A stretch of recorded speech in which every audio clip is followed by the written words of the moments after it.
Hello friends, today we will do quick revision of the chapter Sexual Reproduction in Flowering Plants, which will be important for your board exam as well as NEET. So first we will discuss some important terms of this chapter. First is microsporogenesis. What is microsporogenesis? Microsporogenesis is the formation of microspores from polar mother cell through meiosis. Meiosis is the reduction division where the chromosome number is half. So microsporogenesis is the formation of microspores from pollen mother cell. Another term is megasporogenesis. Megasporogenesis is the formation of megaspores from megaspore mother cell. Monosporic development, it refers to embryo sac formation from a single megaspore. When the embryo sac is formed from a single megaspore, it is known as monosporic development. Pollination is a very common term.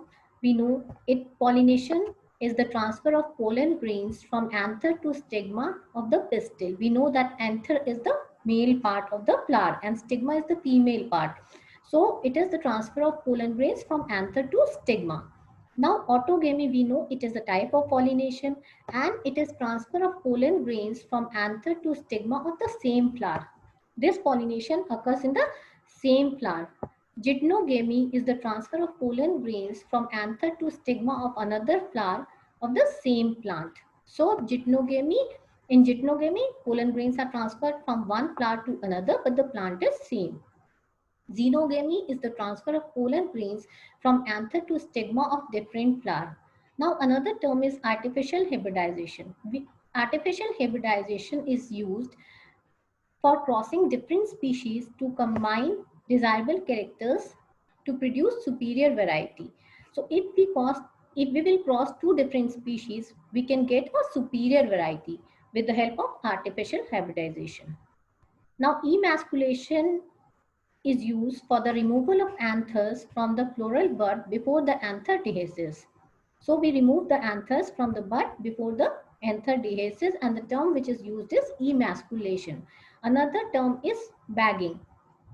In bagging, the emasculated flowers are covered with a bag to prevent the contamination of stigma with unwanted pollen grains. We cover the flower with the bag so that it will not get the unwanted pollen grains. Now syngamy, we know it is fusion of male and female gametes. Another term is triple fusion. Triple fusion, the word itself is telling triple, that is fusion of three haploid nuclei. Double fusion means when two types of fusion is occurring, that is syngamy, fusion of male and female gamete, and triple fusion is also taking place in the embryo sac. When the male gamete fuse with the two polar nuclei, it results in triple fusion. So when both syngamy and triple fusion is taking place, it is known as double fertilization because it is occurring two types. Now, post-fertilization events are like events of endosperm, embryo development, maturation of ovule into the seed, and ovary into the fruit. So all these events comes under post-fertilization events. Prenuclear endosperm is the stage of endosperm development where the pen undergoes successive nuclear division to give rise to prenuclei. So in this, prenuclei is obtained. Now another term is dormancy of the seed. It is also known as sleeping period. Now dormancy of the seed, the embryo enters a state of inactivity, that is resting period. Now there are two types of fruit. One is false fruit and one is true fruit. In false fruit, the thalamus contributes to fruit formation. So it is false fruit. One example of false fruit is apple. And true fruit is the fruit which develops from the ovary. So it is the true fruit. Now parthenocarpic fruits are fruits which develop without fertilization. So these are parthenocarpic fruit. The example is banana. Now apomixis is the production of seeds without fertilization. Example, grasses. Polyembryonic term is used when more than one embryo is present in a seed. So it is polyembryonic.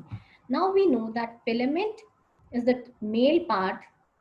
It is long cylinder stalk of stamen, and anther is bilobe structure of stamen. Anther and filament both form the male part of the flower, that is stamen.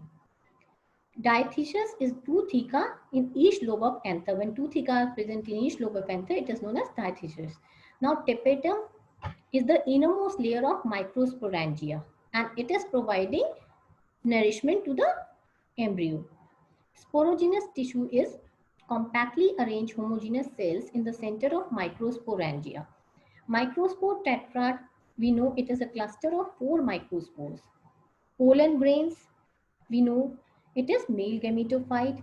Exine is the hard outer layer of pollen grain, and intine is the inner wall of pollen grain. So these are two walls of pollen grain. Sporopollenin is the most resistant material of exine, and it is resistant to high temperature and various alkali treatment. Germ pore is the aperture which is found in pollen grain. Generative cell, this cell floats in the cytoplasm of vegetative cell. Monocarpellary is single pistil. Multicarpellary means more than one pistil. Now syncarpus is a condition when the pistils are fused together. It is syncarpus. Whereas apocarpus is a condition where the pistils are free. Now stigma, style and ovary, we know it is the part of pistil, that is female part of the flower. So stigma is the landing platform of pollen grains, and style is the elongated part beneath the stigma. Ovary is the basal part of the pistil. All three form the female part of the flower, that is pistil. Now ovule is megasporangium. Funicle, we know it is stalk of ovule. Hilum is the region where the body of ovule fuses with funicle. Integuments is the protective envelope of ovule. Micropyle is the small opening in the ovule. Chalaza, we know that it is the basal part of the ovule. Embryo sac, it is female gametophyte. Egg apparatus, we know 3 cells are present at the micropylar end with 2 synergid and 1 egg cell. Now these antipodals are 3 cells which are present at the chalazal end. Clistogamous flowers are those flowers which do not open at all. So in these flowers, only autogamy will occur because both the male and the female part is very close to each other. So there will be no cross pollination. Now zygote, we know it is diploid cell resulting out of fertilization. Primary endosperm cell is the central cell after triple fusion. Embryogeny, we know the word itself is telling that is embryo development. Epicotyl is the portion of embryonal axis above the level of cotyledons, whereas hypocotyl is the portion of embryonic axis below the level of cotyledons. Another term is scutellum. It is cotyledon of grass family situated towards one side of the embryonal axis. Coryza is undifferentiated sheath that encloses radicle and root cap. Coleoptile, we know it is a hollow foliar structure that encloses a shoot apex and a few leaf primordial. Now there are two types of seeds. One is non-albuminous seed and second is albuminous seed. In non-albuminous seed, there is no residual endosperm as it is completely consumed during the embryonic development. Whereas in albuminous seed, it retains a part of endosperm as it is not completely used up during the embryonic development. So this is the difference between non-albuminous and albuminous seed. Now perisperm is the residual persistent nucleus. Pericarp, we know it is the wall of the fruit. So these were some definitions which are very important for this chapter. Now we will do quick revision of the chapter. Flower, we know that it is a site of sexual reproduction. And flower has both male and female reproductive organs. Now there are 4 walls of flower, that is calyx, which consists of sepals, corolla, which consists of petals, androecium, which is the male reproductive organ, and gynoecium, which is the female reproductive organ. So this male reproductive organ contains stamen and gynoecium is the pistil. Now the function of calyx, it protects the bud, whereas function of corolla is it attracts insects by its color. So first we'll study male reproductive organ, that is androecium. So we know that androecium consists of stamens and stamens consist of anther. Anther, we should know that it is below 4 microsporangia. Now this is the diagram which is showing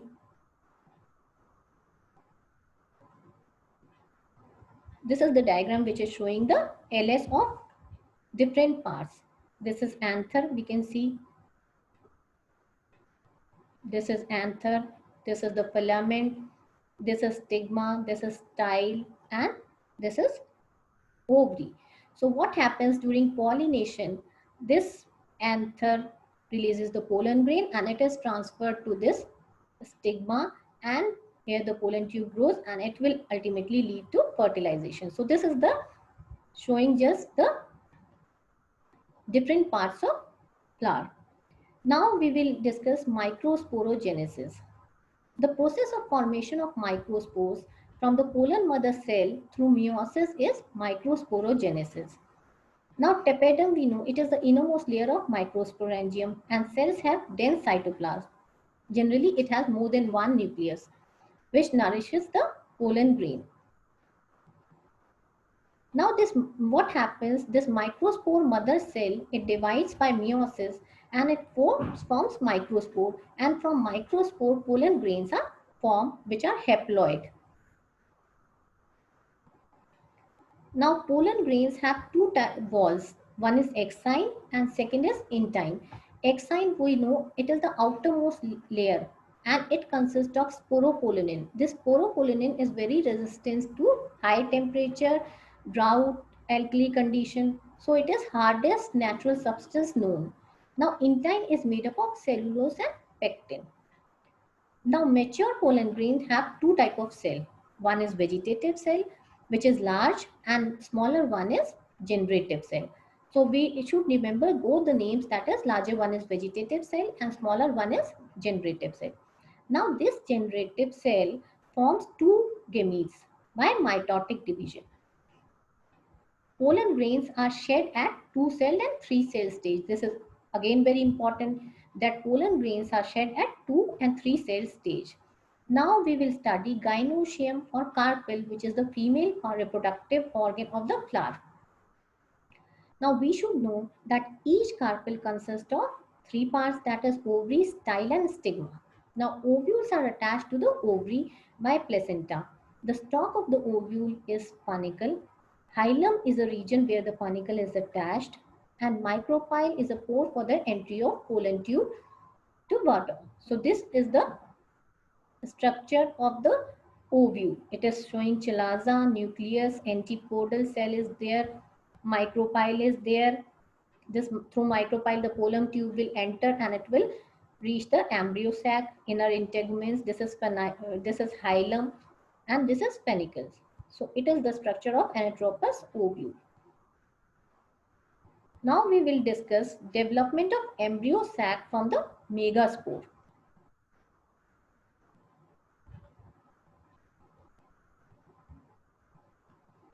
Now we can see that this is the functional megaspore. First mitosis occur. This is first mitosis.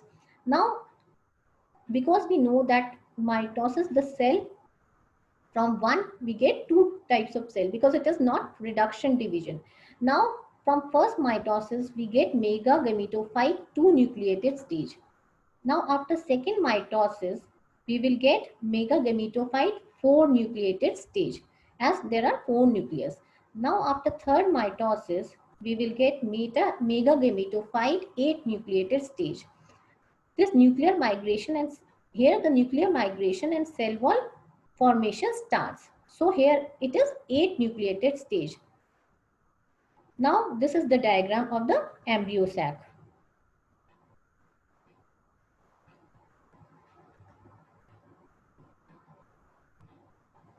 This is very important. This is egg, these are synergists. Here we can see that these two are polar nuclei, these three are antipodal sac. So this is the diagram of the embryo sac. So in this way the embryo sac is formed.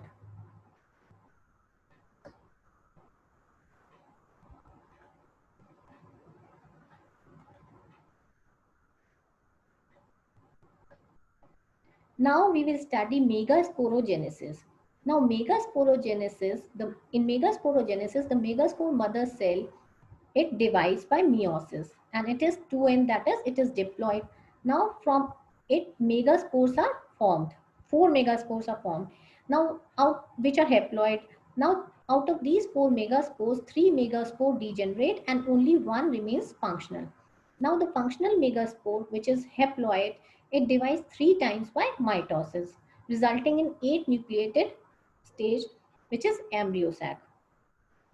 Now, in embryo sac, we know that 2 are polar nuclei which are present in the center, and 3 cells are present at the chelazal end, which are known as antipodal cell. Now, 3 cells are present at the micropylar end, which is egg cell, and 2 synergid. And in this egg cell and synergid are haploid. So, in this way, it occurs. Now, another term is pollination. Pollination, we know that it is the transfer of pollen grains from male part, that is anther, to stigma. Now there are various agents of pollination. Agents may be biotic as well as abiotic. The agents are like air, water, insect, bat, bird and men. So this is the diagram showing various types of pollination. So what is pollination? Pollination is the transfer of pollen to stigma. Now, this pollination is of two types. First is self-pollination. It is also known as autogamy. And another is cross-pollination, which is known as heterogamy. Now, this self-pollination is again of two types. One is autogamy. In this autogamy, the transfer of pollen grain occurs in the same flower from stigma to anther. And another is geitonogamy. In geitonogamy, the pollens are transferred from anther to stigma of different flowers, but the plant is same. Here the flowers are different, but plant is same. So this is the two type of autogamy. Now this cross pollination is xenogamy. That is, different flowers are there, and different flowers and different parts are present in the same species. So it is transfer of pollen grains from in different plants and different flowers.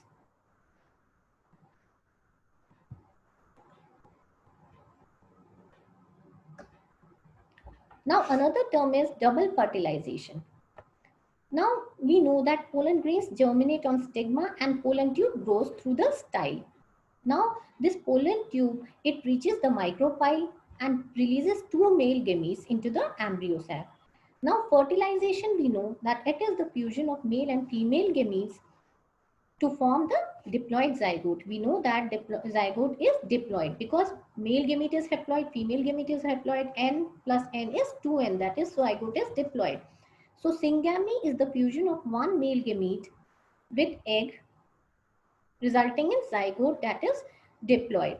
Now first fusion occurs where fusion of two polar nuclei occurs. So n plus n is 2n. So first fusion results in diploid stage. Second fusion is male gamete fuses with the fusion of the product of two polar nuclei. So this male gamete fuses with two polar nuclei. And third fusion is fusion of male gamete with the egg cell. So this is the fusion of male gamete with the egg cell. Now double fertilization. What is double fertilization? We know that syngamy is occurring, that is fusion of male gamete with the egg. This is first fertilization.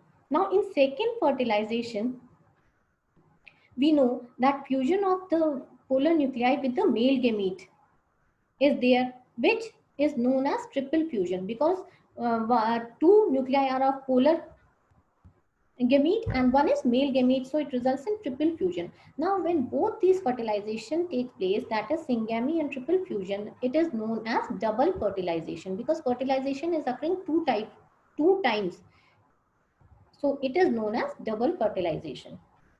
Now we will discuss some post fertilization changes. Stages of embryo development after fertilization. It results in first zygote divides by mitosis into the suspensor and embryo cell. Second, suspensor cells forms a globular base cell which remains embedded in the endosperm and multicellular suspensor bearing the embryo. And third is this globular embryo. It becomes heart shaped and then mature with radicle, plumule and cotyledon. So these are the stages of embryo development after fertilization. Now primary endosperm nucleus, we know it divides repeatedly to form endosperm, and endosperm we know it is food for the embryo. Now another important point is that mature ovary it becomes fruit, whereas mature ovule it becomes seed. These 2 points are very important, that ovary give rise to fruit and ovule give rise to seed. Now true fruit it only develops from the ovary. Example is mango and tomato. And false fruit it develops from the parts of flower other than ovary, that is apple, strawberry. Now we know that seeds are of two types. One is albuminous, that is with endosperm, and second is non-albuminous, that is without endosperm. Now there are special mechanism of reproduction. One is apomixis. Apomixis is the production of seeds without fertilization. Example is grass and asteraceae. Whereas polyembryony is the occurrence of more than one embryo in the seed. Example is orange. When there are more than one embryo, it is known as polyembryony. Now we should study certain outbreeding devices. We know that if the self-pollination continues, then it can result in inbreeding depression. Now, flowering plants have to develop many devices to discourage this self-pollination and encourage cross-pollination, such bearing unisexual flowers, anther and stigma mature at different times. This is dichogamy, and anther and stigma placed in different position. This is heterostyly. So this is also the condition where it can avoid this self-pollination. Now, genetic mechanism by which pollen grains of the flower do not germinate on stigma of the same flower, it is known as self-incompatibility. So this self-incompatibility is also the process by which this self-pollination can be prevented. Now, what is artificial hybridization? We know that artificial hybridization, cross-pollination is used. Now, cross-pollination is performed by man for improving the crop varieties to get superior varieties. This can be done by two ways. First is emasculation, that is removal of anthers from the flower of bisexual flowers before the anther dehisces using a pair of forceps. So we can remove the anthers in emasculation. Now bagging is covering the emasculated flowers with a bag of suitable size to protect them from contamination with unwanted pollen grains. We will cover the flower with the bag so that it will not pollinate with unwanted pollen grains. So these are the two techniques of artificial hybridization. Now, if the flower is unisexual, emasculation is not needed because only one male or female part is present, so emasculation is not needed. Now, flower bud backed, and when stigma becomes receptive, the pollination is done using this desired pollen and flower is rebacked. So, if there is no emasculation, we can pollinate the flower with desired pollen grains. Now, important phenomena is polar pistil interaction. It is very important. We know that through this process, we know that how male pollen reaches the stigma and how the pollen tube grows. So all the events from the pollen deposition on the stigma till the entry of pollen tube are together termed as pollen pistil interaction. We know it is a dynamic process which involves the pollen recognition by the stigma for compatible pollen by accepting them, and if incompatible, they reject them. So this is the diagram which is showing pollen pistil interaction. We know that pollen from one flower or same flower will come and it will reach the stigma. Now once it reaches the stigma, pollen tube will grow. If this stigma accept this pollen, the pollen tube will grow, and this pollen tube will further enter through this point, that is micropyle, and it will reach the embryo sac. And here the fertilization will occur. And this is the embryo sac you can see with antipodal, polar nuclei, egg cell and synergid. So this is the entire process of pollen pistil interaction. How this stigma precedes the pollen grain, how this pollen tube grows, and further it enters the micropyle, and here the fertilization occurs, that is our fertilization is taking place. Two male gametes are there, one fuses with the this male antipodal cell, it fuses and its syngamy occurs, and in triple second male gamete will fuse with the polar nuclei and it will form the triple fusion, and because two fertilization takes place, it is known as double fertilization. So this is the diagram showing the pollen pistil interaction. So please like, comment and share and subscribe my channel so that we can bring more videos for your NEET as well as board exam revision.